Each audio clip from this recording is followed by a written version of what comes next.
Assalamualaikum warahmatullahi wabarakatuh. Perkenalkan, nama saya Devi Alfionita dengan NIM 321 dari kelas 2024H. Di sini saya akan mereview salah satu konferensi pers kasus suap yang ada di Indonesia. Baik teman-teman ya, di malam ini saya ingin mengupdate kasus berkaitan dengan Pak Joko Chandra. Jadi malam ini saya akan mengupdate berkaitan dengan penetapan tersangka Saudari Anita Dewi Akulopaking. Jadi kita penyidik sudah memeriksa sekitar 23 saksi. 20 saksi itu ada di Jakarta dan kemudian 3 saksi ada di Pontianak. Di keseluruhan saksi ada 23. Kemudian kita juga ada barang bukti yang sudah kita amankan, yaitu surat jalan, kemudian juga ada surat keterangan pemeriksaan COVID, ya, dan juga ada surat rekom kesehatan itu, yang semuanya adalah atas nama JST dan atas nama ADK itu. Dan kemudian juga ada surat dari Kejaksaan Agung kepada Bareskrim berkaitan tentang status hukum daripada Joko Chandra. Kemudian pasal yang disampaikan, diterapkan adalah pasal 263 ayat 2 KUHP, ya, yaitu barang siapa dengan sengaja memakai surat palsu atau yang dipalsukan seolah-olah sejati jika di pemakaian surat itu dapat menimbulkan kerugian. Dan juga kita kenakan pasal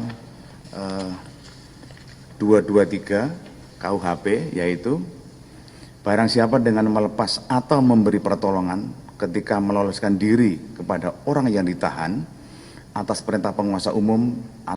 Kasus ini bermula dari skandal pengalihan hak tagih Bank Bali pada tahun 1999.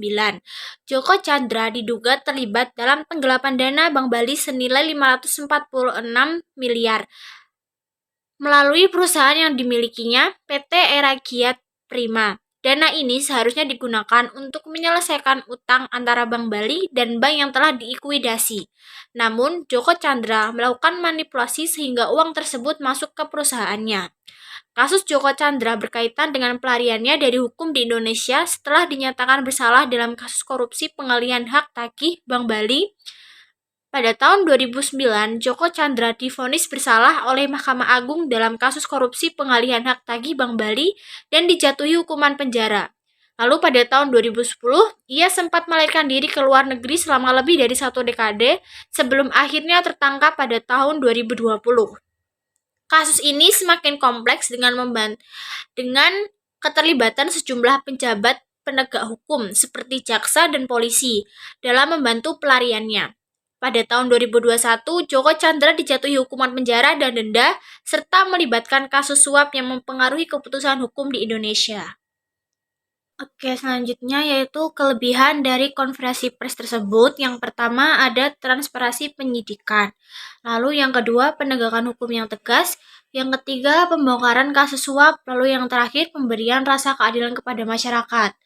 Lalu selanjutnya ada kekurangan dari konferensi pers tersebut. Yang pertama ada kurangnya detail dalam penanganan kasus. Yang kedua tantangan dalam penyelesaian. Yang ketiga pemberitaan yang bisa memicu. Lalu yang keempat perlunya fokus pada penuntasan. Baik, untuk kesimpulan dari konferensi pers tersebut, konferensi pers yang diadakan pada 30 Juli 2020 terkait penangkapan Joko Chandra menjadi salah satu momen penting dalam sejarah penegakan hukum Indonesia, mengingat ia adalah buronan yang selama ini terhindar dari proses hukum. Meskipun konferensi pers tersebut memperlihatkan komitmen pemerintah dalam menegakkan hukum dan memberantas korupsi, tantangan besar adalah bagaimana memastikan bahwa semua pihak yang terlibat, termasuk penjabat yang diduga terlibat dalam kasus suap, bisa dituntut secara adil dan transparan. Selain itu, publik menanti proses penyelesaian yang lebih jelas dan cepat agar kasus ini tidak hanya berhenti pada penangkapan. Mungkin sekian review konferensi pers pada salah satu kasus suap yang ada di Indonesia. Kurang lebihnya saya mohon maaf. Wassalamualaikum warahmatullahi wabarakatuh.